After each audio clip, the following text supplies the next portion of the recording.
안녕하세요. 네, 오늘 아가서 5장 5절의 말씀을 나누려고 합니다. 수능이 2주 남았다고 들었네요. 아마 여기 수능을 기다리고 있는 수험생들이나 또는 그 학부모님들이 계실 수도 있는데, 조금 전에 목사님 말씀하신 것처럼 제가 원래 입시학원을 운영을 했었어요. 그래서 수험생들의 마음도 좀 알고 학부모님들의 마음도 좀 알고 그렇습니다. 당시에 많은 거짓말을 했죠. 특히 가장 큰 거짓말이 머리는 좋은데 노력이 부족하다, 이런 말. 왜냐하면 그 말을 하면 일단 부모님들이 안심을 해요. 본인들 죄는 아니니까. 애가 공부를 못하는 게 머리가 나쁘다 그러면 부모들이 원죄를 가지고 있는데, 애가 머리는 안 나쁜데 노력이 부족해요 그러면 그 자유함을 느끼는 얼굴이 보여요. 그래서 그런 얘기를 많이 하면서 입시 학원을 했었습니다. 그런데 제가 오늘 말씀을 준비하면서 이런 생각이 들었어요. 수능을 보고 나면 늘상 나오는 게 누구누구 만점 맞았다, 이런 사람들이 등장을 하죠. 어떨 때는 만점이 등장하지 않는 경우도 있는데, 뭐 등장하더라도 1명 또는 2명 아마 이럴 겁니다, 매년. 그죠? 그러니 만점을 맞는 사람들은 거의 없죠. 그렇다고 하더라도 만점을 맞는 사람이 대부분은 만점을 맞지 못한다고 하더라도 사람들은 만점을 향해서 어쨌든 노력을 하죠. 우리 어떤 선생님도 어떤 학부모도 어떤 학생도 우리는 만점을 목표로 나갈 거야, 이런 사람은 없잖아요. 만점을 맞지 못한다라는 걸 기정사실이어도 그래도 어쨌든 만점, 혹시라도 밀려서서 만점을 맞지 않을까, 뭐 이런 예감도 하고, 그죠? 뭐 그렇습니다. 세상도 그래요. 어차피 만점을 맞지 못할지라도 만점을 맞을 거라는 기대감을 가죠. 뭐 월드컵이 조금 있으면 있다고 하던데, 16강에 갈지 못한다고 하면서도 갈 것도 같고, 또 어떤 사람은 또 혹시 결승전에 출전하지 않을까, 이런 생각도 하고 뭐 이러잖아요. 아무튼 못한다고 하면서도 어쨌든 혹시라도 가지 않을까, 이런 생각을 합니다.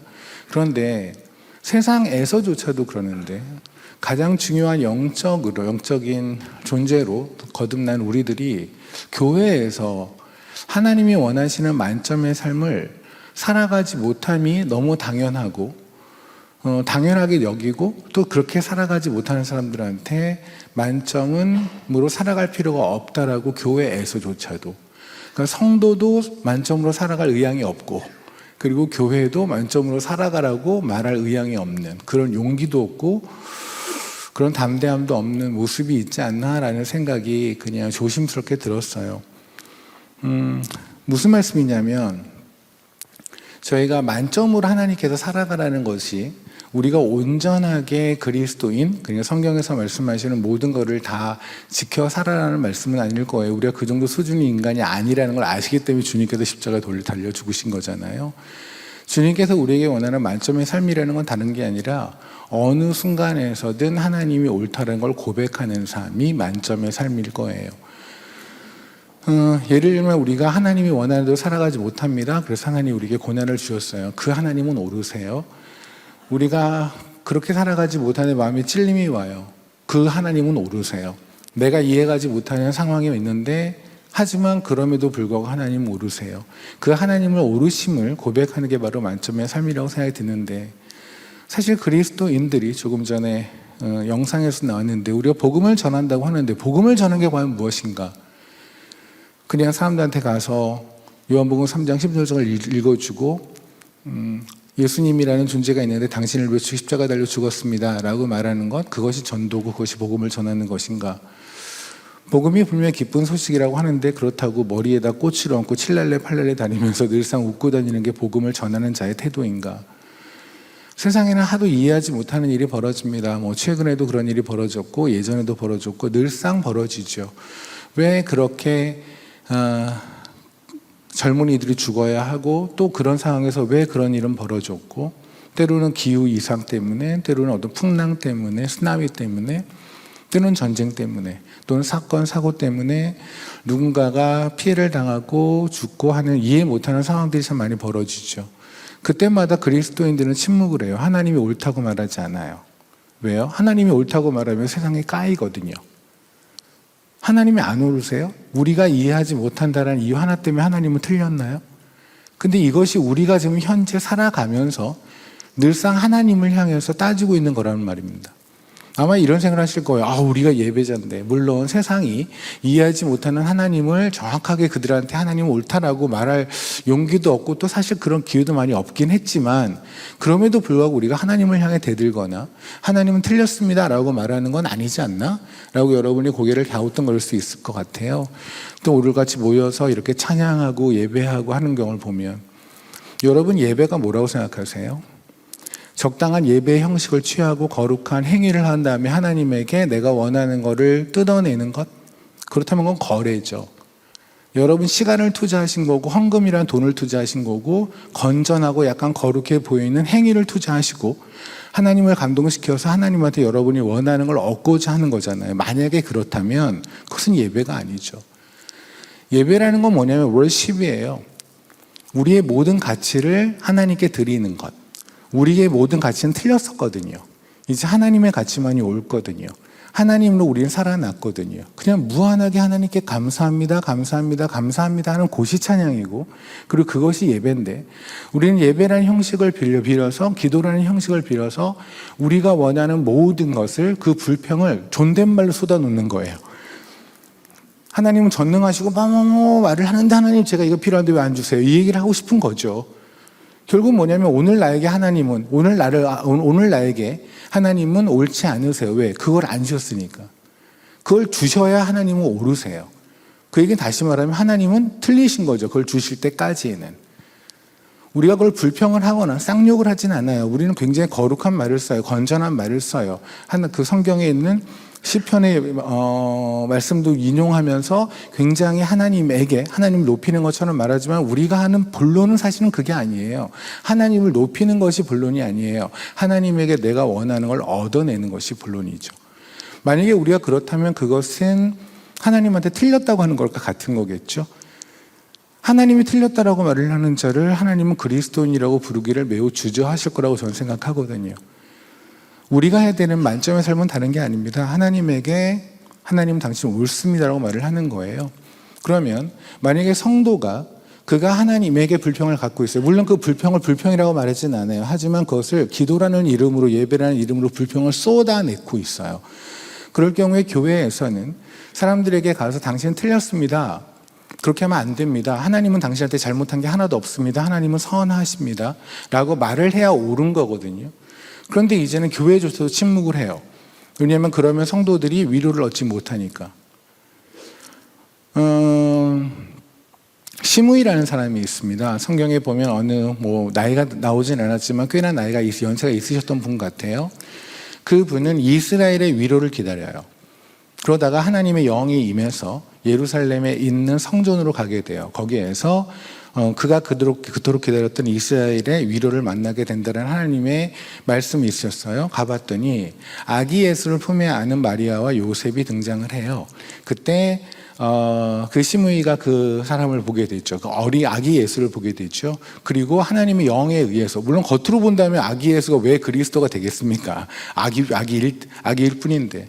하지만 하나님의 영의 감동에 의해서 그 아기가 바로 그리스도라는 메시아라는 걸 알고 축복하는 일이 벌어져요. 그때 시므이는 뭘 기다렸냐면 이스라엘의 위로를 기다렸거든요. 그럼 이스라엘의 위로를 기다렸던 시므이한테 하나님이 주었던 건 위로였던 예수 그리스도예요. 이 얘기는 다시 말하면 뭐냐면, 우리 삶의 위로는 우리가 지금 원하고 있는 그 무엇이 아니란 말입니다. 하나님 입장에서 모든 걸 다 아시는 전지전능하신 하나님 입장에서 너한테 가장 시급한 문제는, 그 문제의 정답은 누구냐면 예수 그리스도야 라고 주신 거예요. 그 예수 그리스도가 우리에게 위로가 되는데, 우리는 예수 그리스도가 위로가 되지 않아요. 물론 위로라 치고, 일단 치고 그 다음에 나에게 또 다른 위로가 필요한 거죠. 나 지금 되게 억울한데, 나 이상한 소문 때문에 나 되게 억울한데 이 인간관계 왜 좀 해결했으면 좋겠고, 저 사람의 주둥이를 좀 어떻게 했으면 좋겠고, 기타 등등등. 그 사람의 주둥이가 좀 돌아가면 위로를 확 얻을 것 같고, 나한테 잘못하고 있는 저 사람의 사업이 좀 이렇게 되면 또 위로를 얻을 것 같고, 내 사업이 일어나면 위로를 얻을 것 같고, 우리의 위로는 예수가 아닌 거예요. 예수 외의 것이 위로죠. 근데 저희 딸이 지금 많이 컸습니다. 커서 벌써 24살이 됐는데, 예전에 케냐를 처음에 갔을 때는 10살이었어요. 제가 케냐 간 지 14년이 됐는데, 이제 케냐에 갔다가 한국에 잠깐 뭐 집회 때문에 이런 식으로 이렇게 오게 됐을 때 딸이 한 번은 그랬어요. 어렸을 때. 그때 11살, 12살 뭐 이랬을 겁니다. 어떻게 이렇게 어렵게 통화를 하게 됐는데 뭐 우는 거예요. 아빠 너무 보고 싶다고 엉엉 우는 거예요. 딸이 아빠가 보고 싶다고 울 때 아빠의 기분은 하늘을 날 것 같은 거죠. 그죠? 내가 나 살아있네 뭐 이런 생각이 드는 거예요. 오케이. 그래서 이제 더 울리고는 싶지만 또 그래도 뭐 기쁜 마음도 표현해야겠고 그래서 오케이. 그럼 뭐 왜 이렇게 많이 슬퍼? 그랬더니 뭐 죽을 것 같다는 거야. 아빠가 보고 싶어서. 그러고 나서 이제 바로 했던 게 뭐냐면 아빠 근데 혹시 내일 뭐 쇼핑 갈 일 있냐고 그래서 뭐 그럴 때 느낌 싸한 거 있지만 뭐 그럼에도 불구하고 앞에 부분에 워낙 얘가 잘 해놨기 때문에 지성이면 감천을 하니까 그래서 일단 저는 이미 감동을 한 상태였고 그래서 오케이 뭐 원하는 게 뭐야 그랬더니 뭐를 원한다고 하더라고요. 그래서 없는 돈을 긁어 모아서 샀어요. 그리고 이틀인가 지났나요? 3일인가 지났나? 다시 통화를 하게 되는데 똑같이 우는 거예요. 거의 같은 톤으로 안 거죠. 이 정도면 아빠가 감동한다는 걸 안 거예요. 이 여우가. 그리고 나서 바로 얘기를 하더라고요. 본론에 들어가더라고요. 아빠 그런데 오늘 그거 내가 말했던 거 샀나? 아빠 보고 싶어. 그런데 얘가 이게 문맥이 안 맞는 거죠. 그럼에도 불구하고 어쨌든 그랬어요. 그랬는데 얘가 또 쇼핑을 또 갈 거냐고. 그 전화를 3번 했을 때 3번째 얘가 쇼핑 얘기할 때 전화를 끊어버렸어요. 더 이상 통하고 싶지가 않더라고요. 딸로도 안 보이고. 우리가 여러분이 하나님을 원하느냐고 하나님으로부터 오는 뭔가를 원하냐의 문제로 생각하시면 될 것 같아요. 우리는 주님을 원한다고 합니다. 주님의 얼굴을 구하나요? 제 딸은 그때 저의 얼굴을 구하지 않았어요. 제가 저에게 오는 무엇을 something from이죠. 저로부터 오는 뭔가를 원했지 저를 원한 게 아니에요. 근데 여러분도 마찬가지입니까? 혹시라도 예수 그리스도보다 원하는 건 예수 그리스도로부터 오는 무엇. 하나님을 원하진 않아요. 하나님이 주시는 무엇을 원한다고 한다면 아마도 제가 제 딸한테 불쾌했던 것보다 훨씬 더 불쾌하게 하나님을 생각하지 않으실까 싶습니다. 왜냐하면 저는 제 딸을 위해서 십자가에 달려 죽은 일을 해본 적은 없거든요. 십자가에 달려 죽으시기까지 모든 걸 주신 주님 앞에서 우리는 당신의 목숨 따위는 별로 중요하지 않습니다. 당신이 지금 저의 통장을 채워주는 게 시급하고 저의 몸을 낫게 해주는 게 시급합니다라고 하고 있다면 그거는 다른 말로 고급지게 하나님께 불평을 하고 하나님을 향해 쌍욕을 하는 것이 아닌가? 하나님의 마음을 굉장히 불편하게 하고 있는 거 아십니까? 그것도 찬양의 자리에 나와서 예배의 자리에 나와서 차라리 그냥 밖에서 술이나 먹고 그러고 있으면 이해나 될 텐데 거룩하게 건전하게 앉아가지고 손까지 올리면서 하나님께 계속해서 당신은 틀렸습니다 이러고 있으면 그거를 하나님은 어떻게 보고 계실까? 참 인내가 대단하신 하나님을 다시 한번 느낍니다. 다시 말씀드리면 우리는 분명히 하나님에게 하나님은 옳습니다 라고 늘상 고백해야 되는 존재라고 말씀을 드렸어요. 그죠? 우리는 그래야 합니다. 우리는 반드시 그래야 해요. 그럼에도 불구하고 우리는 그렇게 하지 않는 나를 당연히 여기고 그리고 그렇게 하지 않는 나를 질책하는 사람들의 그 소리를 듣고 싶지 않아요. 그냥 옳다고 생각해요. 그리고 옳다 우쭈쭈 해주는 걸 원해요. 그렇다면 여러분은 교회에 오실 이유가 없어요. 교회는 그런 곳이 아니거든요. 교회는 여러분을 고객을 취급하고 그리고 여기 있는 이 사역자들은 고객을 접대하는 직원들이 아니란 말입니다. 여기는 하나님 앞에 다 성도들이고 다 뜯어 고쳐져야 되는 성도인데 하나님께서 질서를 주셔서 뜯어 고치는데 한 번에 모여서 뜯어 고치자니 질서가 우왕좌왕할 것 같으니 하나님 체계 만들고 질서 만드셔서 잘못하는 것은 지적해주고 물론 지적을 해주는 자도 온전하지 않기에 그도 십자가 앞에 서야 될 것이고 라고 하는 곳이 바로 교회라는 곳이에요. 그래서 누군가 말했던데 교회라는 곳은 영적인 고등법원이다라는 말에 저는 매우 동의를 하거든요. 그런데 우리는 교회 와서 뭔가 질책을 듣기를 원하지 않아요. 내가 가고 있는 방향이 옳다라는 칭찬을 듣기를 원해요. 그런데 참고로 말씀드리면 우리는 대체로 틀려요. 우리가 하나님을 만났다고 했을지라도 우리의 육신은 여전히 세상을 원하거든요. 아마 아니라고 생각하실지 모르지만 만약에 제가 지금 설교를 하고 있는 도중에 저 위에 있는 영상에서 중국 쿵우 영화가 나왔다. 저 절대 안 볼걸요. 다 저기만 볼걸요. 물론 얼굴은 이렇게 고정시켜주면 눈을 이렇게 올려가지고 보게 될 거예요. 우리의 육신은 그래요. 우리의 육신은 찬양보다 세상 노래에 더 몸이 들썩들썩 거리는 게 우리예요. 마치 불량식품이 더 맛있는 것처럼 우리는 늘상 그런 걸 원한단 말입니다. 그렇게 살아갈 때 우리는 분명히 틀렸다라고 말하는 사람이 필요해요. 그런데 그렇지 않는 거예요. 어느 정도로 우리가 많이 왜곡되어져 있는 신앙을 살기를 원하고, 그리고 왜곡되어 있는 신앙을 격려하기를 원하냐면, 제가 봤을 때 기도에 관한 것 중에 우리가 한나의 기도라든가 히스기야의 기도 같은 거 많이 들으셨어요. 그렇죠? 히스기야의 기도를 케냐에서 한번 어느 집회를 갔어요. 이제 그 현지 목사님들한테 말씀을 전하기 위해서 갔었는데, 목사님들이 흙집으로 되어 있는 교회가 많이 있거든요. 아직 이렇게 뭐 이 정도는 아니지만 그래도 어쨌든 번듯한 교회도 있고요. 그런데 시골에 가면 그냥 흙으로 지어졌거나 좀 그렇게 그런 교회들이 있습니다. 집회를 갔는데 한 몇 명의 그 목사님들께서 벽에 이렇게 붙어서 들어오자마자 벽 쪽으로 가시는 거예요. 근데 남자가 벽 쪽으로 가면 뭔가 수상한 일이 일어날 수 있거든요. 그래서 아무리 그래도 그렇지, 아무리 급해도 이게 교회에서 이건 아니지? 그런 생각이 이렇게 찬찬히 쳐다보는데, 또 뭐 제 예상과는 달리 그런 일은 벌이진 않았는데, 벽 쪽에 가서 뭔가 뭐라고 하시더라고요. 그래서 이분들이 달마대사야? 왜 면복 수도를 하지? 그럼 이제 집회가 시작이 됐어요. 그래서 여쭤봤어요. 뭐 하신 거예요? 그랬더니 히스기야의 기도를 따라해서 히스기야가 벽을 보고 기도를 했더니 하나님이 15년을 주셨다. 그래요?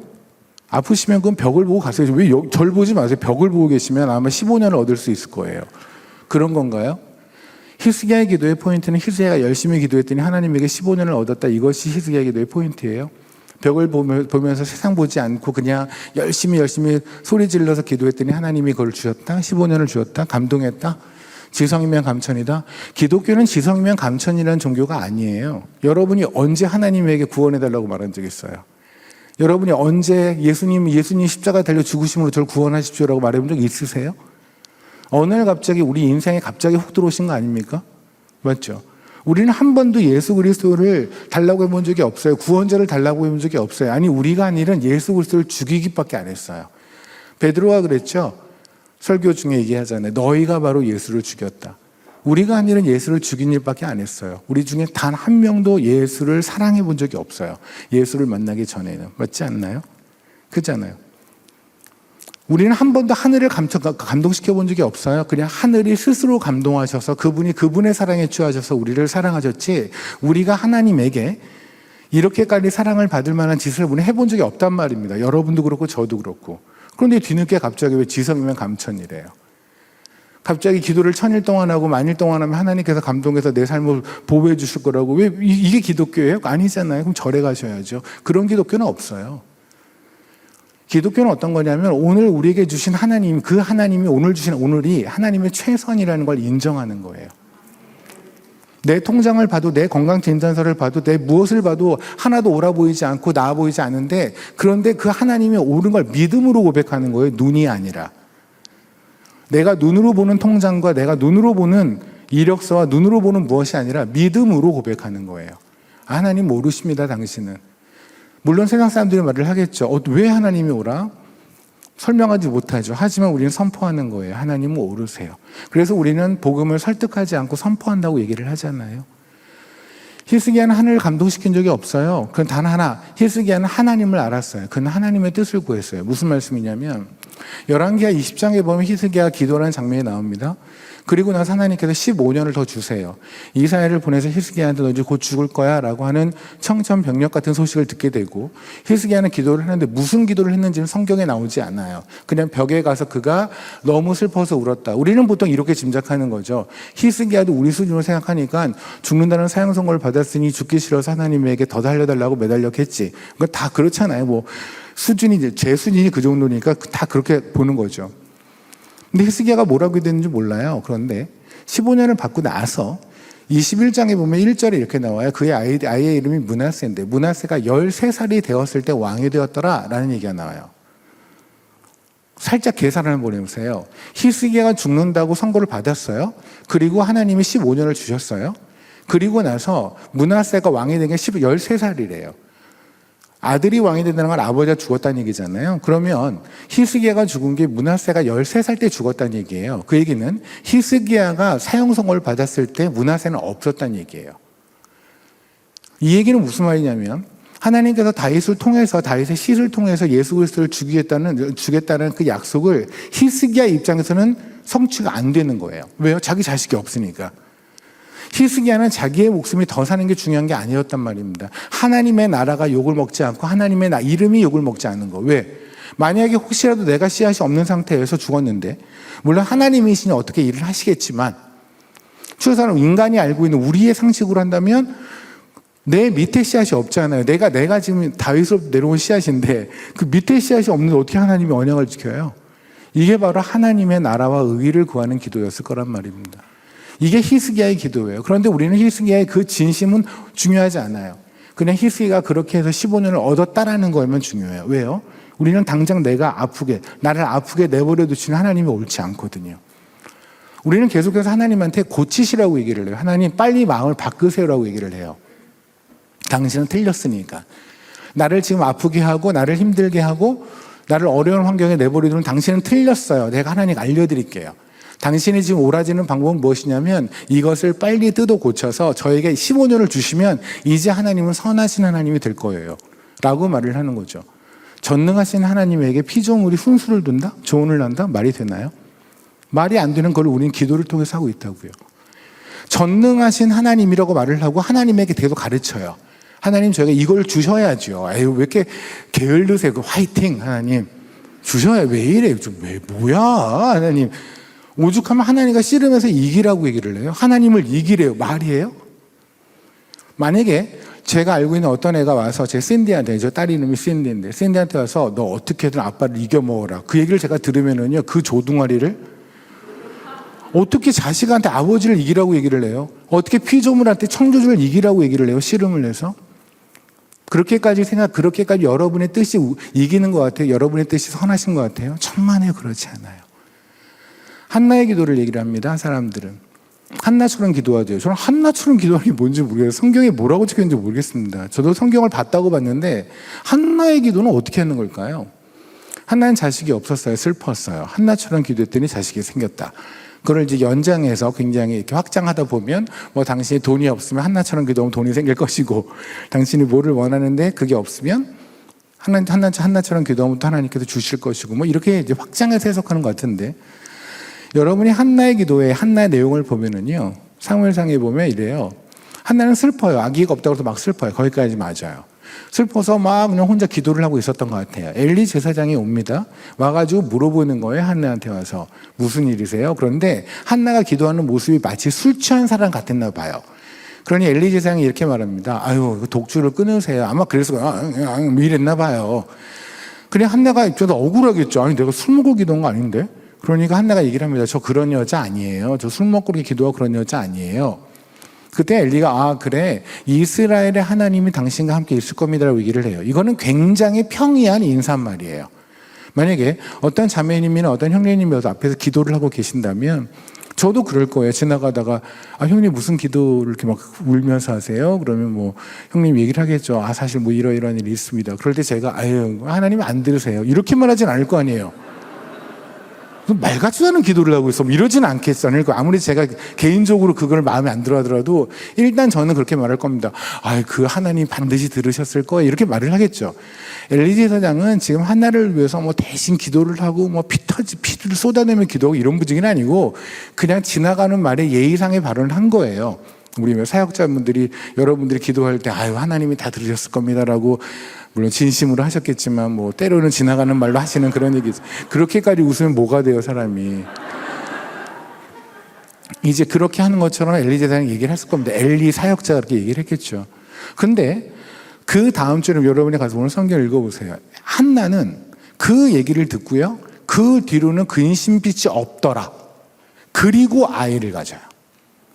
이 순서가 중요해요. 보세요. 기도를 하고 아이를 가졌고 너무 신나서 더 이상 이제 하나님의 응답을 받았다가 아니라 기도를 했어요. 기도를 했는데 술 먹고 한 것처럼 오해받았어요.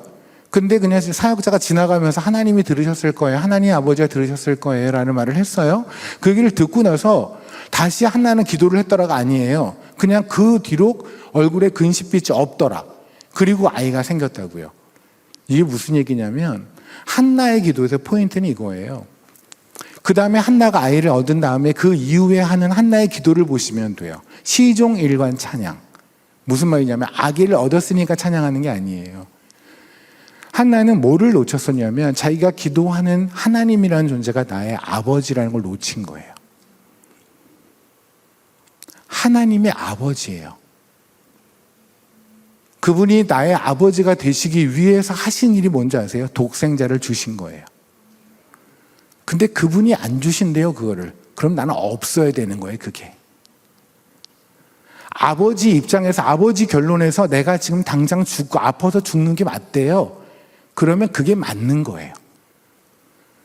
하나님은 하나님 아저씨가 아니라고요. 하나님 아버지라고요. 그냥 아버지가 된 게 아니라 독생자 주심으로 아버지 되셨다고요. 이 세상에는 모든 부모 중에서 이 세상을 통틀어서 그렇게까지 자식을 사랑하는 부모로 사랑했던 부모는 없었어요, 역사상. 그렇게 해서 하나님을 아버지가 되어주셨다고요. 근데 그 하나님께서 아이를 현대까지 안 줬다면 그게 옳은 거예요. 하나는 이제 근심빛이 있을 게 없어요. 근심빛이 왜 있는지 아십니까? 나의 주장에 살아있으니까. 나의 주장에 살아있으니까 근심빛이 있는 거예요. 출애굽기에 보면은 이스라엘 백성들이 금송아지를 만드는 장면이 나옵니다.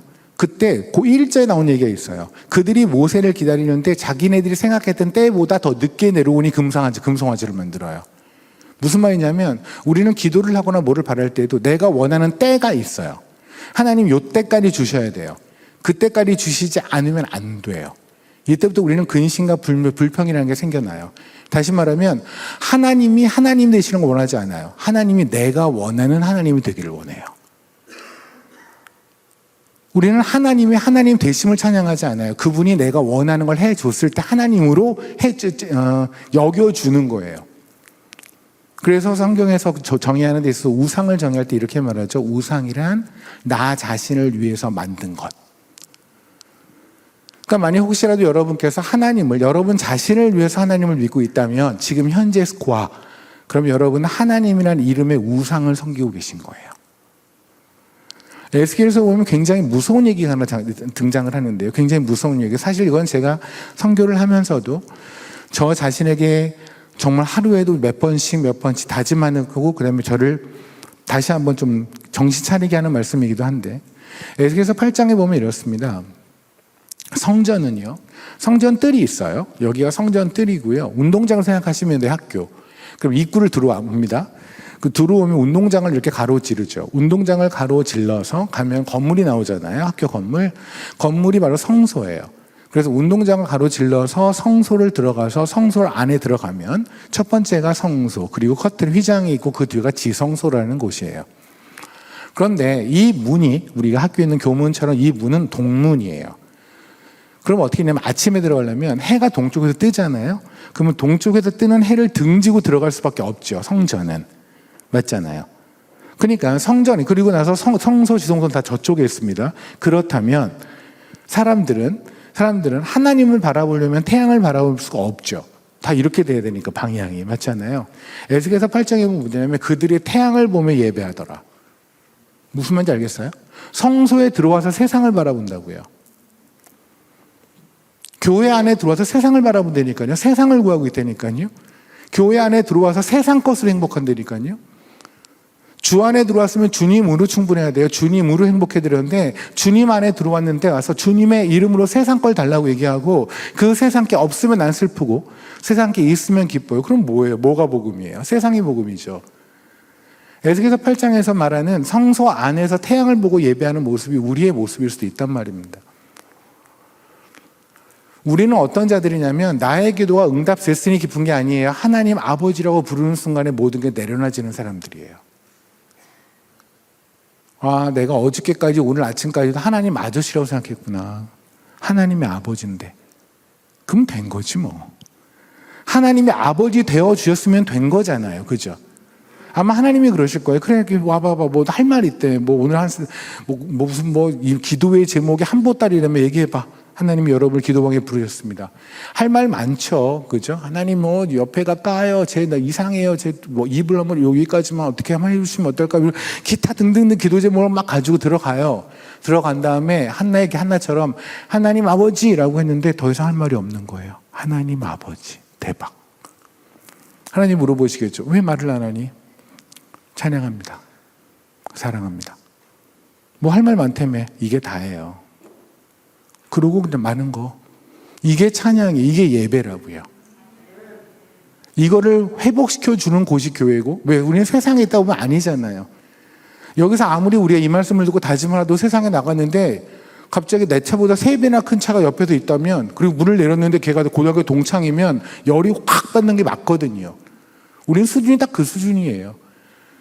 그렇게 세상에서 만시창이 되어서 세상 것인지 교회 것인지 하나님 것인지 바깥 것인지 이해를 못하게, 주님께서 그러셨잖아요. 양을 이리떼에 보낸 것 같다라고 하셨어요. 제자를 보내면서. 그죠? 그 우리가 일인지 양인지 구별이 안 돼요. 때로는. 맞죠? 그런 사람들을 모아서 당신들 양이에요 라고 말하는 거, 당신들 보면서 너무 이리 냄새가 납니다 라고 말하는 곳이 바로 예배고, 이 교회고, 그리고 그걸 통해서 다시 한번 뜯어내고 다 털어내고 하나님 앞에 나가는 자리가 바로 예배 자리가 아닌가 싶어요. 다시 말씀드리지만 하나님이 원하시는 만점의 자리, 하나님은 오르시다는 걸 고백하는 것, 우리 삶에서 하나님 옳지 않다라는 것을 고급진 존댓말로, 고급진 종교 언어로, 고급진 성경의 용어로 하나님께 말하는 거 다 집어치우고 솔직하고 담백하게 하나님 앞에 나가봤으면 좋겠어요. 나는 진짜 하나님이 오르신가, 나의 삶에서 지금 현재 이 순간에 지금 아무것도 내가 내 기도 제목이 하나도 들어지지 않더라도 하나님은 정말 오르신가. 그래서 여러분이 한번 정말 진솔하게 하나님 앞에 나가보면 어떨까 싶습니다. 욥이라는 사람이 있어요. 그죠? 성경에서 욥, 우리가 가장 많이 동정을 하는 사람이 있죠. 욥을 보면서 우리는 그래요. 하나님은 도저히 이해를 못한다. 우리가 이해 못할 수 있어요. 아니, 당연히 이해 못하죠. 그 크신 하나님을 우리 같은 피조물이 어떻게 이해하겠습니까? 하지만 욥에게 하신 하나님의 행동은 틀리지 않아요. 우리가 이해하지 못한다고 그분이 틀린 게 아니라니까요. 여러분 시험을 보다 보면 여러분이 이해를 못하고 틀린 경우 있잖아요. 여러분이 틀렸다고 해서 문제가 틀린 건 아니잖아요. 여러분이 그 문제를 이해하지 못한다고 그 문제 자체가 틀렸다고 하지는 않잖아요. 그런데 왜 하나님한테 그렇게 가혹해요? 하나님은 뭐만 하면 틀렸대요. 하나님 뭐만 하면 잘못했대요. 얼마나 하나님을 껌으로 알면 이런 일이 벌어질까요? 욥기 1장 1절에 보면 욥을 의롭다고 말씀하세요. 우린 이렇게 말해요. 욥은 당대에 굉장히 많은 거부였지만 사람들을 돕기를 좋아하고, 성경에 그런 말이 어디 있어요? 욥이 의롭다는 수많은 수식들이 있어요. 욥의 의로움을 증명하고 변증하기 위한 수많은 얘기들이 있어요. 성경에 1일도 없어요. 욥이 의로운 거는 딱 하나예요. 예수 그리스도가 그를 위해서 죽었기 때문이에요. 여러분이 의로운 이유는 여러분이 헌금을 많이 내서도 아니고, 여러분이 그냥 잘 먹고 그냥 하나님께 잘해서도 아니고, 교회 봉사를 열심히 해서가 아니에요. 여러분이 죄인이었을 때 예수 그리스도가 죽으셔서 그래요. 하나님의 독생자가 우리를 위해서 죽었대요. 이 죄인을 위해서 죽었대요. 그 하나님이 고난을 허락하셨대요. 그래서 틀려요? 하나님이 우리에게 주는 사랑을 이해 못하죠. 그러면 그분이 우리에게 주시는 고난도 이해 못한 게 정상 아니에요? 맞잖아요. 하나님이 우리에게 지금 주시는 이 사랑 여러분 이해 못하죠. 저도 이해 못하거든요. 왜 하나님 우리를 그렇게까지 사랑하실까 이해 못하시잖아요. 그거 이해 못하는 것만큼 하나님이 주시는 고난에서 우리 이해 못하면 이해 못한 대로 아멘인 거예요. 근데 왜 우리는 사랑받을 때는 하나님을 너무너무 찬양하는데 고난받을 때는 하나님한테 모든 이유를 설명하래요? 이상하지 않습니까? 누군가가 선물을 주면, 자매님들한테, 형님들한테 선물을 주면은 그냥 냉큼냉큼 잘 받잖아요. 선물 줄 때는 이유를 물어보지 않다가 뭐 심부름 하나 시키려면 그렇게 물어봐요. 제 딸처럼. 제가 딸한테 뭔가를 막 사주고, 야 오늘 우리 외식할까? 그러면 왜인지 안 물어봐요. 그냥 가갖고 뭐 정말 주머니가 완전히 앵꼬가 나게 뭘 시켜요. 그러다가 제가 뭐 하나 시켜요. 심부름을. 콜라 하나만 사올래? 왜? 콜라를 왜 먹다니요? 그냥 먹고 싶어 먹는 거지. 과연 우리한테 하나님은 정말 하나님이냐고요. 성경에서 말하는 하나님은 그런 하나님이 아니에요. 하나님은 천지를 말씀으로 지으신 분이에요. 너무 하나님 우리 수준으로 끌어내리는 것이 아닌가? 그래서 성경에 보면 하나님은 단 한 번도 그분이 만점으로 살아가라는 하나님의 의지를 굽히신 적이 없어요. 우리는 늘상 하나님 앞에서 우리 만점으로 못 삽니다 라고 우기고 있지만, 그리고 우리끼리 그냥 손잡고 파이팅하고 있지만, 서로 너도 좀 못 살지, 나도 못 살아. 우리는 어차피 못 사니까 안 사는 걸로 하자. 뭐 우리끼리 손잡고 그렇게 살지만 하나님은 하나님의 의지와 하나님의 결정을 한 번도 굽히신 적이 없다고요. 누가복음에 보면 마리아의 창가라는 게 나옵니다. 마리아가 아이를 뵌 상태입니다. 예수를 뵌 상태에서 엘리자베스, 세례 요한을 백석에 잉태한 엘리자베스를 만나고 나서 이제 하나님에게 올리는 창가, 찬양의 구절이 누가복음 1장에 나오는 마리아의 창가라는 거예요. 거기 보면 마리아가 이런 말을 합니다. 하나님, 당신은 너무너무 큰 일을 행하셨고, 그리고 당신은 참 이 당시 이름은 거룩하십니다. 라고 그래요.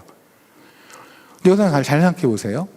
마리아가 이런 얘기를 할 만한 이 상황이 되는가요? 생각해 보세요. 신명기 22장에 보면 처녀의 표라는 게 나와요. 소위 처녀성에 관한 얘기가 나뉘는데, 현재는 뭐 혼전순결 이런 것이 별로 그렇게 중요한 문제가 아니라고도 세상에서는 얘기하고, 물론 우리를 믿는 사람들한테는 그것이 굉장히 중요한 문제인 건 당연한 거고요.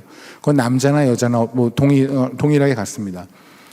근데 유대에서는 처녀의 표라는 처녀성이라는 건 굉장히 중요했거든요. 결혼하기 전에 혼전 관계를 간다는 거는 매우 중요한 문제였어요. 그거는 심각한 문제였어요. 사회적인 문제. 그런데 마리아는 지금 아이를 가진 거예요. 본인은 아무것도 한 게 없는데. 요셉은 당연히 그러니까 뭐 성경에서 요셉이 조용히 끊고자 하여. 무슨 말이냐면 이혼하자는 거예요. 우리 약혼을 했는데도 내가 너한테 한 번도 뭐를 해본 적이 없는데 갑자기 임신을 했다. 생각을 한번 해보세요. 내가 아무것도 안 했는데 얘가 임신을 했대요. 물어보겠죠. 혹시 아빠가 누군지 조심스럽게 물어봐도 되겠니? 근데 마리아는 성령님이래요. 할렐루야를 누가 외치겠어요, 거기서. 대박, 와, 내가 그렇게 기다렸던 그 성령 잉태가 너야? 이렇게 말할 사람이 어디 있어요, 세상에. 그거 말하면 걔가 이상한 거지. 요셉도 정상이니까 화가 나는 거예요. 그래서 얘가 아주 제대로 미쳤구나. 그러니까 네 남자친구 이름이 성령이라는 거야? 근데 아니 그게 아니라 저 성령님이 이렇게 잉태, 와, 얘 대박, 날 완전히 바보 취급하네. 차라리 솔직하면 용서가 될 텐데 이거 뭐니? 이 분위기죠.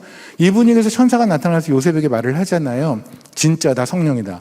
물론 요셉이 설득됐겠지만 우리가 하나님에게 받은 믿음 100% 다 쓰고 삽니까?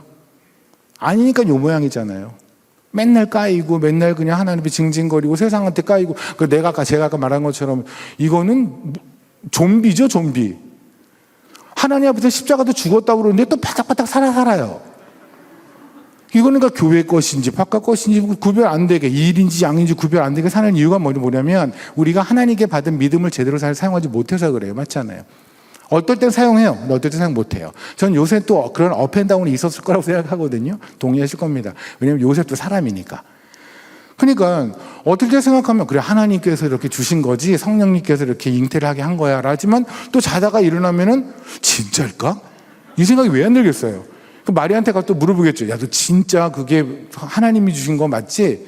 그럼 마리아는 또 그 얘기를 들을 때마다 얼마나 또 억울하겠어요. 진짜라고 말을 하는데도 불구하고 안 믿으니. 어떨 때는 믿지만 어떨 때는 안 믿는데요. 근데 문제는 요셉이 큰 문제는 아니에요. 요셉은 어쨌든 믿기로 했으니까, 믿게 됐으니까. 결혼한 날짜가 있겠죠. 그리고 결혼식을 했을 거 아닙니까? 근데 아이를 낳는 날짜는 결혼한 날짜랑 계산을 또 그 노련하신 분이죠, 주변에. 굳이 그걸 남의 그걸 계산할 필요가 없어요. 그런데 가면 한참 계산한 다음에 한 달이 차이가 나, 뭐 이런 사람들 있잖아요. 굳이 그걸 계산하는 분들이 있어요. 그러니까 주변에 그런 분들이 계시면 그분들은 분명히 마리아하고 요셉을 보면서 한 달 차이 난다, 쟤네. 봐라. 더 배부른 거 봐. 저게 저 6개월인데 쟤네 아까 4개월 전에 결혼하지 않았니? 뭐 그런 거 하는 사람 있잖아요, 주변에. 그럼 마리아, 요셉도 마찬가지예요. 요셉은 또 얼마나 억울해. 지 아무것도 안 했는데. 마리아는 물론이죠. 그러니까 마리아 입장에서는 그거는 자기 인생에 걸쳐서 좀 굉장히 치욕적인 상황이란 말입니다. 이해되십니다? 그런데 그런 상황에서 마리아가 하는 얘기가 뭐냐면 하나님은 너무 큰 일을 행하셨고, 그리고 하나님 당신의 이름은 거룩하다는 거예요. 거기서 너희다 거룩이 왜 나오죠? 우리는 보통 거룩이라는 게 술 안 먹고 담배 안 피는 거 중 순주를 거룩이라고 생각했는데 거룩이 왜 나오죠? 거룩은 다르다예요. 하나님만 하시는 것, 그것이 거룩이에요. 십자가에 달려서 하나님이 피조물을 위해서 죽으셨대요. 아니, 그 전에 피조물의 몸을 통해서 피조물의 육체가 되어서 하나님이 이 땅에 오셨대요. 세상의 모든 종교를 통틀어서 그렇게 우기는 종교는 없어요. 그들의 하나님은 그들이 생각하기엔 그러면 안 되는 거거든요. 근데 우리 하나님은 하나님이 결정하시고 그걸 하셨어요. 하나님은 너무 달라요. 누구도 상상하지 못하는 우리가 가지고 있는 모든 의견과 견해와 사상, 가치를 다 초월해서 하나님은 달라요. 그게 거룩이에요. 십자가에 달려 죽으실 때 주님께서는 9시에 달리셨거든요. 오전 9시에 달리시고 오후 3시에 죽으세요. 숨을 거두시는데 9시에 달리실 때 군병들이 와서 주님에게 슬개탄 포도주를 권하세요. 그들이 권합니다. 이거 마시라는 거죠. 근데 주님께서 인간의 육체시니까 네 정신 내 정신 아닐 때 그냥 잠깐 먹었다가 뭐야? 그리고 팍 뱉어버리세요. 안 드세요.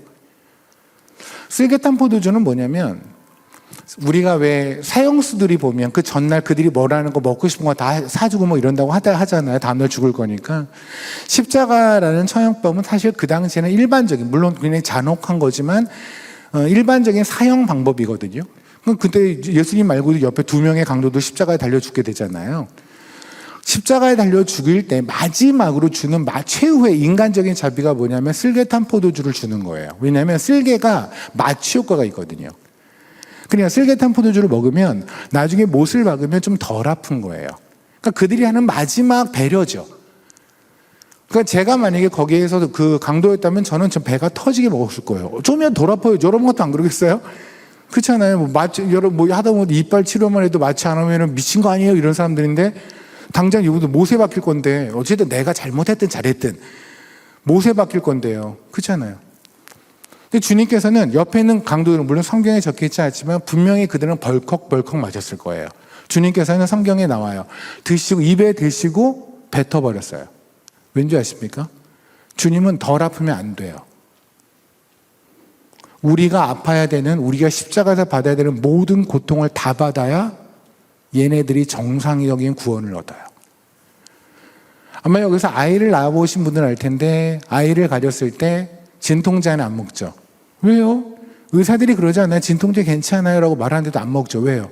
혹시라도 나쁜 영향 줄까 봐. 요만큼이라도. 주님께서는 슬개탄 포도주 한 모금이라도 먹어서 주님이 십자가다 다 아프셔야 되고 다 받으셔야 되는 진노 중에 요만큼이라도 깎이면 얘네들의 구원이 제대로 이루어지지 않거든요. 얘네들이 기형아가 나오거든요.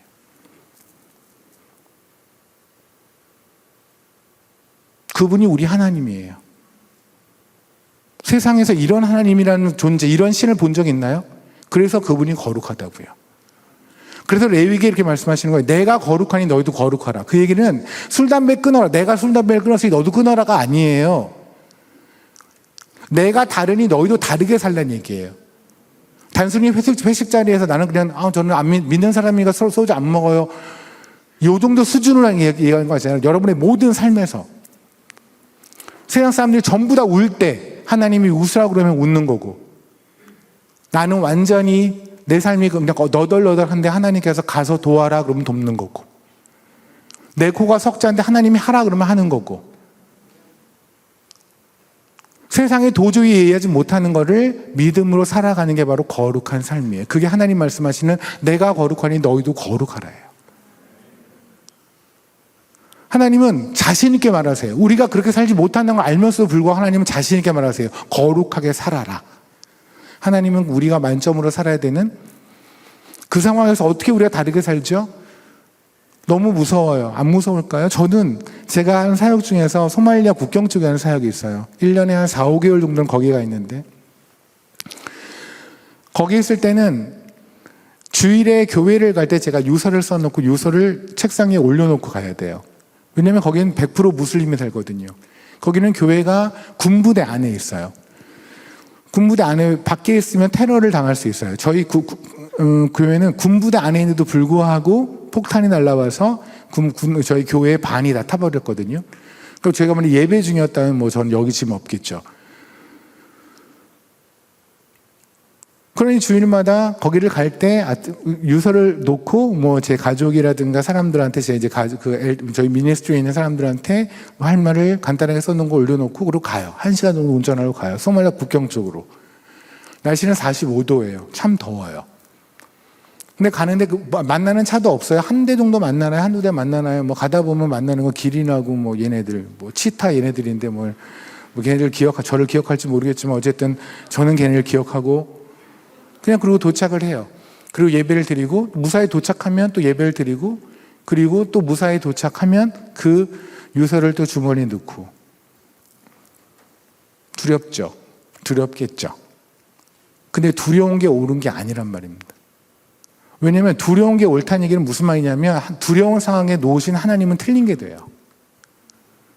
그러니 제가 그 상황에 두려워서 제가 여러분들에게 한성교회 여러분들 저 정말 너무너무 두려우니까 저를 위해 기도해 주세요 라고 할 때 여러분이 저를 위해서 뭘 기도해 주시냐면 그 두려운 상황에 처하지 않게 해주십시오 라고 기도하시면 안 돼요. 두려움을 느끼지 않을 수는 없겠죠. 하지만 두려움을 느끼는 상황 안에서도 하나님이 옳다고 고백하게 해주십시오 라고 기도하셔야 돼요. 이것이 우리가 할 일이란 말입니다. 우리는 다르게 살아야 돼요. 그래서 성경에선 그러잖아요. 히브리서에 하나님을 예수를 믿는다고 몸이 반쪽 잘리고 유린당하고 별의별 고초를 다 당한 사람들을 나중에 한 다음에 성경도 뭐래요? 세상이 그들을 감당하지 못했다. 왜요? 세상은 그들의 다름을 이해하지 못해요. 그리고 감당하지 못해요. 야곱이라는 사람이 있습니다. 야곱이라는 사람이 아시다시피 에서를 만나기 바로 직전이에요. 라반 집에서 고생은 고생대로 했지만 어쨌든 간에 큰 부를 축적했고 가족들도 많이 생겼습니다. 그런데 에서를 만나야 돼요. 수년 전에 꽤 오래 전에 에서에게서 장자권을 어쨌든 자기가 뺏은 거잖아요. 그거에 대한 두려움으로 도망간 게 라반 집으로 간 거잖아요. 돌아왔는데 다시 에서를 만나는데 에서가 400명의 장정들을 끌고 온다는 거예요. 이건 굉장히 무서운 사건이죠. 거기다 성경에서는 야곱은 좀 샘님처럼 방에서 책 보는 사람이었고 에서는 밖에 사냥한다고 보니까 좀 터프한 남자 같기도 하고 어쨌든 야곱은 지금 두렵습니다. 그래서 에서에게 할 일을 이제 본인이 에서한테 손에서 벗어나는 일을 궁리를 해요. 그래서 자기가 가지고 있는 재산들을 여러 등분을 해요. 주는 거죠.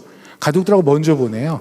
이런 거예요. 에서한테 와서 이거 선물 준비했습니다. 제가 정말 오래전부터 형을 위해서 그럴 리가 없지만 준비했습니다. 라고 했을 때 에서가 한 큐에 넘어오면 너무너무 그래 하고 화가 다 풀리면 좋은데 만약에 화가 안 풀려서 내가 이 정도 갖고 화가 풀릴 것 같아? 라고 말하면 그러면 야곱은 두 번째 선물을 줄 겁니다. 그러면서 형 이거 이 정도로 제가 끝날 인간은 아니죠. 이러면서 또 해서 만족할 만큼 선물 공세를 해서 이 모든 어려움을 끝내려고 해요. 그리고 가족들을 다 보내요. 재산까지 다 보내요. 생각해 보세요. 자기의 평생에 걸쳐서 모은 재산과 가족을 먼저 보내고 뒤에 남을 정도라면 얼마나 다급한 상황일까요? 그죠? 그때 하나님이 갑자기 느닷없이 등장해서 야곱과 씨름을 하시죠. 그리고 환도뼈를 치십니다. 맞죠? 왜 하나님은 거기는 야곱한테 환도뼈를 치셨고 왜 하나님 왜 싸움을 하셨어요? 환도뼈를 쳤다는 거는 척추를 쳤다는 건데 장애가 됐다는 거예요. 허리를 못 쓰는 거예요. 이제 하체를 못 쓰는 상태가 됐다는 거예요. 아니 야곱이 물론 상태가 이상한 거는 맞지만 그럼에도 불구하고 그렇게까지 하실 일은 아니지 않나? 그죠? 여러분이 뭘 잘못했나 하나님께서 이리 와봐 내가 허리 쳐줄게 이러면은 누웠고 네 화이팅 이런 사람이 어디 있어요? 우리가 성경에 있는 이야기를 동화처럼 읽지 않고 진짜로 본다면 이건 어마어마한 사건인 거예요. 그죠? 그럼 하나님 왜 그러셨을까예요. 야곱의 에서를 두려워하는 것은 충분히 그럴 만하지 않아요? 우리 선에서 우리끼리 충분히 그럴 만한 것이 하나님에게 설득되어야 되는데 하나님이 설득되지 않았다는 거예요. 지금 야곱의 머릿속에 뭐가 있냐면 에서밖에 없어요. 에서 문제만 해결되면 되는 거예요. 지금 야곱은. 그렇죠? 우리의 삶이 그렇죠. 여러분이 아마 5년 전에 여러분의 머리에는 에서가 있었을 거예요. 수능을 앞두는 분들 앞에서는 지금 2주에 있는 수능의 에서겠죠. 그것만 해결되면 끝나는 것 같다. 부모님도 그렇게 속이잖아요. 저도 입시학원 때 이렇게 속였거든요. 수능만 잘 보면 인생 끝나. 아닌 걸 알면서. 에서만 끝나면 끝나는 줄 알아요. 그죠? 그런데 5년 전에 있었던 에서 해결됐잖아요. 어쨌든 해결이 됐든 안 됐든 어쨌든 간에 시간 흘렀잖아요. 또 다른 에서 있지 않아요? 5개월 전에도 에서가 있었고 4개월 전에도 에서가 있었고 지금도 또 다른 에서가 있죠. 그 에서 해결돼도 여러분의 고민은 해결되지 않아요. 우리는 에서가 사라진다고 그래서 우리의 문제 해결되지 않는다니까요. 우리가 당장 아프면 그 병만 나으면 될 것 같죠. 그렇죠? 아니요. 그거 갖고 해결되지 않아요. 우리한테는 예수가 들어와야 해결이 돼요. 에서가 나가 해결되는 것이 아니라 주님이 우리를 채우셔야 해결이 돼요. 하나님이 지금 야곱한테 말한 건 바로 그거라고요. 너의 문제는 에서를 생각하느라 나를 생각하지 않는 거야. 에서밖에 없는 거예요. 야곱의 머릿속에는. 지금 우리의 삶인 거예요. 하나님이 에서 문제를 해결해 주십시오라고 지금 오늘도 그거에 목 놓아 지성이면 감천을 하려고 지금 이 자리에 모인 사람들이 있을 거 아닙니까? 그래서 그 에서가 해결되면 그러면 더 이상 이제 하나님 영원히 복음이면 충분합니까? 아니잖아요. 하나님이 주시는 답은 근본적인 답이에요. 반창고 같은 게 아니에요. 에서 하나 치우고 또 다른 에서로 이런 문제가 아니에요. 하나님은 그러신 분이 아니에요. 하나님은 영원하신 분이에요. 그래서 그분에게 나오는 답도 영원해요. 그 답이 바로 예수 그리스도라고요. 근데 하나님께서는 그래서 그의 환도뼈를 치십니다. 우리는 이렇게 생각할 수 있어요. 환도뼈를 쳤다? 척추를 쳤다? 애를 장애를 만들었다? 이 정도까지고 너무 심하신 거 아닌가? 라는 생각을 할 수 있죠. 오늘 우리가 아가서에 보면 이런 얘기가 나옵니다. 몰약이 내 손가락 끝에서 문빗장에 떨어지는구나. 아마 여러분이 그러실 거예요. 말씀은 저거를 읽었는데 왜 이 얘기를 계속하고 있지? 저기 있는 이 몰약이라는 건 성경에서 눈물을 뜻하거든요. 거기 있는 그 문빗장이라는 거 있잖아요. 그러니까 눈물이 문빗장에 떨어졌다는 얘기예요. 지금 슬라미 여인은 자기한테 자기가 얘기를 하는 거예요. 자기 문빗장에 눈물이 떨어진 거예요. 그 눈물이 떨어져서 내 손가락을 타고 지금 이 문빗장에 떨어졌다 이거예요. 이 눈물을 흘리신 주체는 목동 하나님 주님을 뜻해요. 주님의 눈물이 나에게 떨어져서 문빗장에 떨어졌다는데 이 문빗장이라는 단어가 히브리어에서 환도뼈라는 뜻을 갖고 있거든요. 여러분, 제가 간곡히 부탁을 드립니다. 제가 이번에 또 학회나 돌아가면 모르죠. 우리가 다시 만나야 될 곳이 하늘일지도 모릅니다. 그런 사역을 하나님 많이 보내시니까 아마 그렇게 될 수도 있을 것 같습니다. 이 땅에서 제가 여러분을 마지막 본다라고 생각하는 말씀을 드릴게요. 여러분의 값싼 동정이 하나님의 동정을 이긴다고 생각하지 마세요. 여러분의 값싼 동정이, 우리의 값싼 동정이, 우리끼리 서로 하는 동정이 하나님의 동정보다 뜨겁다고 생각하지 마세요. 야곱을 보면서 하나님 너무 심하세요. 어떻게 그렇게까지 고난에 처하게 하세요? 허리를 치시면 어떡해요? 그러면 안 되는 거 아니에요? 근데 그 허리를 쳤던, 그 환도뼈를 쳤던 것이 하나님의 눈물이었대요. 몰약집이 내 손가락을 타고 문빗장에 떨어지는구나. 여러분의 삶 속에 있는 그 고난이 혹시 하나님의 눈물이라는 생각 안 들어보셨습니까? 그럼에도 불구하고 우리는 그 고난 안에서 하나님의 눈물을 만끽할 생각하고 그 눈물에 감사할 생각은 안 하고 고난을 어떻게든 도망갈 생각만 해요. 어떻게 하면 고난에서 빨리 벗어날 수 있는지 어떠한 기도를 따라했더니 고난에서 빨리 벗어나더라. 주신 분은 이유가 있어 주셨는데 그 선하시고 오르시고 좋으신 하나님이 이유가 있어 주셨는데 우리는 거기서 벗어날 궁리만 해요. 거기서 하나님의 눈물을 발견할 의사는 전혀 없어요. 우리 하나님에게 너무 못되게 하는 거 아닌가 싶습니다. 야곱이 환도뼈를 맞았어요. 그 다음에 어떤 일이 벌어졌는지 아십니까? 나이가 들었습니다. 요셉은 그 사이에 애굽에 가서 총리가 되었죠. 애굽의 총리가 된 요셉이 이제 가족들을 봤잖아요. 야곱이 식소들을 데리고 들어오잖아요. 그때 이런 얘기를 해요. 아빠, 바로 우리 왕이 좀 있으면 당신들 초대해서 식사한끼를 할 텐데 꼭 이렇게 말해요. 당신들이 유목민이라고 말을 해야 돼요. 사실은 유목민이잖아요. 왜? 유목민이라고 말하면 저들이 되게 무시를 해요. 네가 자식이냐? 이런 생각이 들겠죠. 아니, 내가 유목민이라고 말하면 저 사람이 날 무시할 거니까 유목민이라고 말하라고? 네. 저들이 무시를 해야 고센 지방에 살거든요. 그러면 국제결혼을 안 하니까 히브리 사람들이 그들의 피를 순결하게 유지할 수 있거든요. 하나님께서 이 그리스도인들을 세상에 왜 고난의 자리에 놓으시지 않습니까? 이들의 피를 순결하게 하기 위해서예요. 우리 살만 하면 세상과 막 섞이거든요. 아시겠지만 세계에서 기독교의 역사는요, 박해를 당했을 때 가장 순결했어요. 박해가 풀리고 살만 하면 그들의 복음은 흐트러졌고 그들의 십자가는 흐트러졌어요. 그때 바로가 옵니다. 야곱이 있어요. 야곱은 뭐예요? 100세가 넘은 할아버지예요. 거지예요. 얼마나 거지냐면 상거지예요. 얼마나 거지면 세상에 저 위서부터 애국까지 밥 얻어 먹으러 온 거잖아요. 결국은. 맞죠? 거지예요. 바로는 누구예요? 애굽의 왕이에요.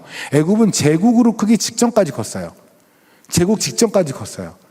어마어마한 나라의 왕이에요. 거지가 바이든 대통령을 만났다고 생각하시면 돼요. 그러면 바이든 대통령이 거지를 축복해야 되지 않나요? 물론 축복도 안 하게 되고 그냥 안녕하세요 좀 냄새 날 테니까. 근데 성경에 보면 야곱이 바로를 축복하며를 2번이 나와요. 네? 야곱이요? 그 거지 노인이요?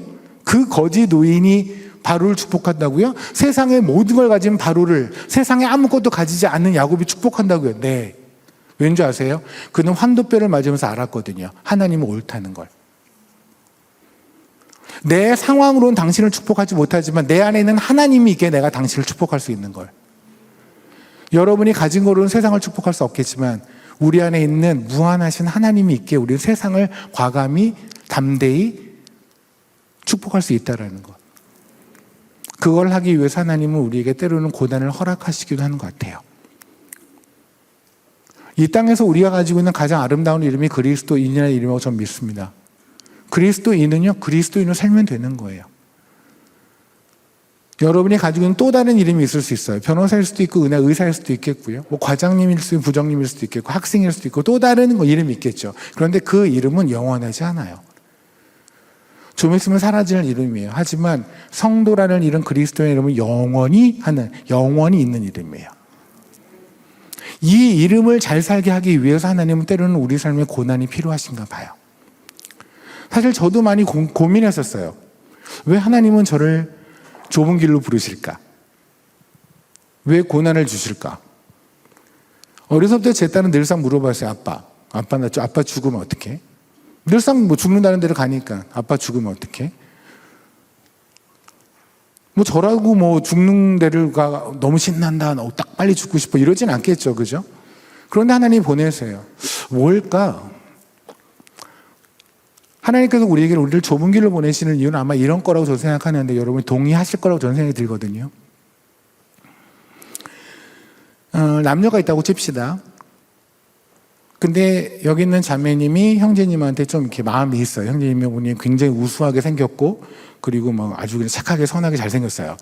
그리고 또 성품도 좋고 아주 훌륭해요. 자매님이 아주 좀 마음이 있는 것 같아요. 근데 오늘 이제 아직은 뭐 사귀자 이런 건 아니고 데이트를 하고 있고 이제 밥 한 끼를 먹었는데 밖에서 비가 오네요. 일기예보를 아침에 봤기 때문에 2명 다 우산을 갖고 왔어요. 근데 자매님이 우산을 따로 쓰긴 싫은 거예요. 이때 오늘을 한번 일일로 만들어 볼까? 라는 어떤 결심을 하고 그리고 우산을 버려요. 자기 걸. 그리고 우리 형제님이 물어보겠죠. 우산 없으세요? 했더니 전 태초부터 우산이 없어요. 뭐 얘기를 했겠죠. 그러니까 뭐 그래요. 그러면 같이 쓸까요? 그랬더니 뭐 진짜 그 선한 마음 어쩌니 이러면서 썼어요. 그런데 이 형제님이 가지고 있는 우산이 파라솔이에요. 파라솔이면 이만하겠죠. 그럼 이만한 우산 안에 들어가서 그 형제 달라붙으면 이거 너무 속 보이는 거잖아요. 그러면 거의 뭐 파라솔 아시잖아요. 파라솔에서 그 사발면 먹는 사람들 있잖아요. 마주보고 4m 정도 간격 놓고. 그러면 파라솔 안에서 같이 우산을 쓰고 있는 의미가 없죠. 그럴 때 우산이 작아야 되죠. 그래서 왜 연인들끼리 걷는 걸 보면 우산이 저렇게까지 작지는 않은데? 라는 생각이 들 때 있잖아요. 저렇게 뭐 정말 여기도 공간이 있어요? 라고 머리를 쭉 빼고 싶을 만큼 막 이렇게 뒤밀고 있잖아요. 그죠? 더 우산이 작으면 작아서 더 좋죠. 하나님 우리를 좁은 길에 부르신 이유 뭘까요? 둘만 있자고. 둘만 있자고요.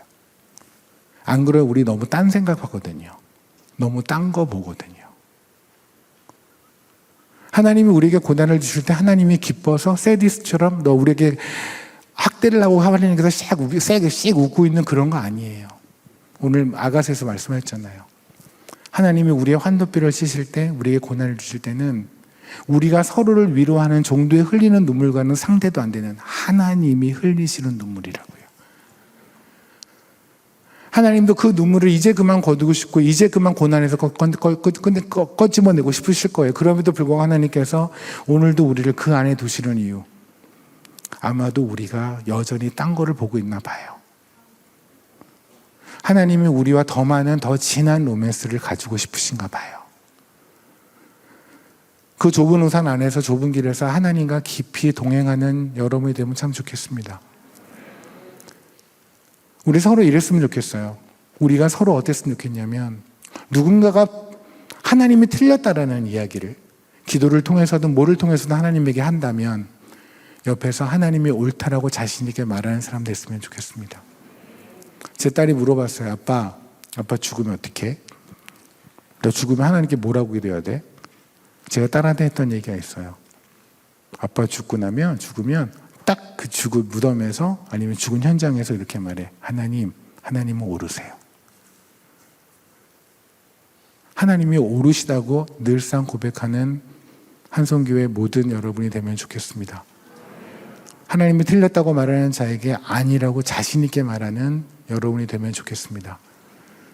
그게 성도예요. 그게 예배자예요. 우리 끝까지 얼마 남지 않은 인생입니다. 이 인생 그리스도인으로만 삽시다. 다른 건 다 잼뱅이여도 괜찮아요. 다 못해도 괜찮아요. 근데 하나님 오르신 것만큼은 그것만큼은 제대로 고백하면서 만점으로 사는 우리가 되면 참 좋겠습니다.